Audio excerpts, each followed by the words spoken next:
Welcome back to the channel. I'm Shango. So what we got here today is the Blue Sona. So this Blue Sona mic is a mic that Logitech recently released.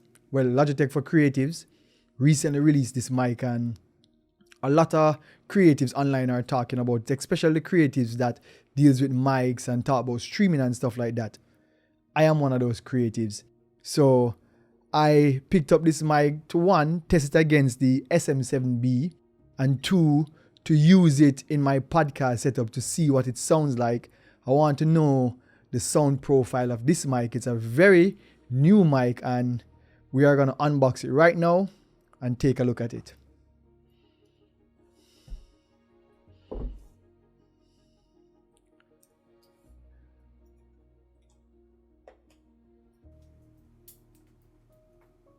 My bad.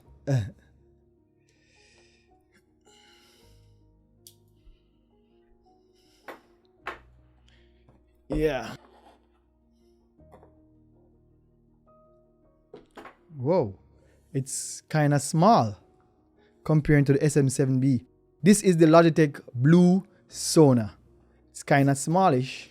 Wow, the package is really, really nice. I must say the packaging of this is much nicer than the packaging of the SM7B. It gives you information about the mic itself, and it gives you, this is the mic itself.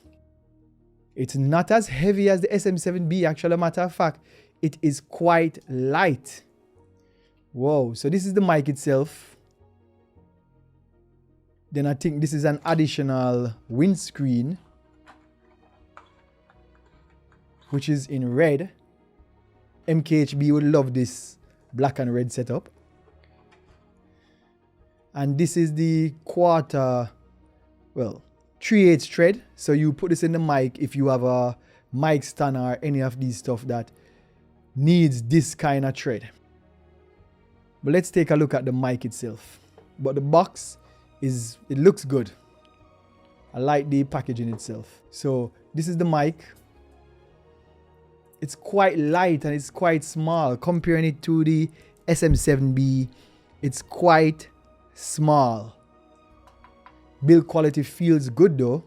This is my, you call it now, build quality unboxing video. First impression, what I think about it. It's very small comparing to the SM7B that I've been using. All right, let's get the plastic off.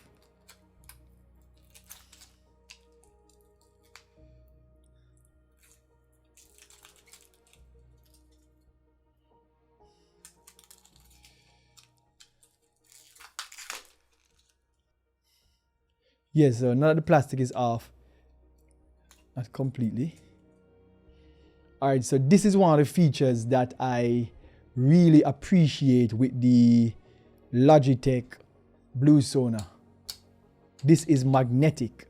The back plate is magnetic. I have this Shure SM7B and it comes with a back plate, but because it's not magnetic and you have to screw out screws to put it in, it's almost like you don't want to do it. But this one now, it's very simple. You can easily take it out and then you can easily put it back in. A very simple implementation, and I like it. I definitely like the setup and the layout of this. Is one thing I like about the mic. Look what you can do with it. The arm literally can go all the way around the mic. Mind you, you won't be able to do this when you plug in the mic itself, but the arm can go all the way around it. I'm gonna put it on a mic stand shortly so you can see how it looks on a mic stand. Let's look at the capsule. So the capsule looks very much similar to the SM7B capsule. It keeps you away from the area that picks up the sound when you're using the mic, because this distance between the capsule and the grill is what allows you to stay far away from the mic when you use it, or it creates a distance between you and where the sound is actually picked up. I must say the wind muff, it feels very, I wouldn't say flimsy, but it's thin. It's not that an heavy wind muff like the SM7B. But so now let's grab a mic stand and throw it on it.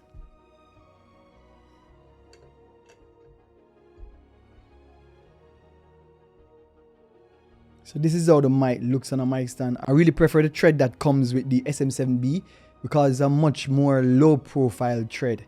So you're not actually seeing the thread when you are looking at the mic on the stand. Right now I'm seeing the thread. I kind of don't like that. I'm going to probably put a third party thread on the mic. But this is the mic. It looks good.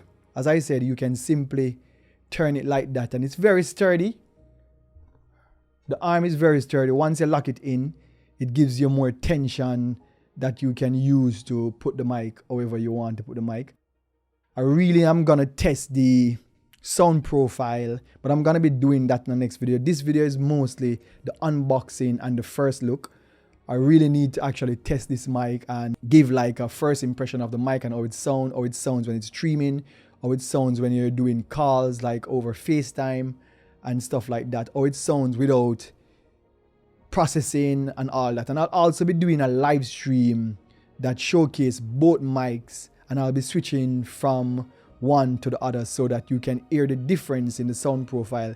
Even though I don't have a preset for the Blue Sona on the Rodecaster Pro 2, I probably will be using the preset for the SM7B and tweak it a little in order to get the Blue Sona to work. But one of the other things that I want to mention about this mic is that this mic has two capsules. It has a reverse capsule, takes away from like bumping the mic. The SM7B is very well equipped with that, whereas if you touch the mic with like handling and you move the mic around, you won't pick up any sound. This mic also has that. The next feature that this mic has is that it has a preamp in it. It's called a clear amp. So with this mic, you wouldn't necessarily have to use a cloud lifter. So if you know anything about the SM7B, when you purchase an SM7B, if you don't have a real good audio interface like a Rodecaster Pro 2, and the reason why the Rodecaster Pro 2 can produce the gain for the SM7B is because it also has a preamp in it. This mic comes built with a preamp. And I really actually like the weight of this mic, because the weight of this mic, it makes it much more easy to carry with you. The SM7B has some weight on it, and I'll be also doing that. I'll be also showing the different weight for the different mics. And yeah, this mic, I can't wait to test it. I can't wait to put it through the rounds. I'll be doing some podcasts in a couple of weeks, and once I'm doing a podcast, I'll be using this mic. Whether I use it for my mic or I use it for the guest mic, I'll definitely be using this mic and test it out. I want to test it out in the streets, how it sounds when persons are talking and then I'm hearing traffics behind me. I'll be testing out this mic to get a good sense or a good look or a good feel if this mic actually can work for a podcaster or a content creator who wants to do a lot of work out in the streets or indoor. I know that it will work indoor perfectly as the SM7B, but when it comes to rear rejection, side rejection, I really need to test it with the Blue Sona. And yeah, I can't wait to start testing so I can produce more videos for you guys. Feel free to like, share, and subscribe to the channel, and come back to watch the other videos that I'll be producing about this mic, the Blue Sona from Logitech for creatives. Thanks for watching. I'm Shango. See you in the next one. Bless up yourself.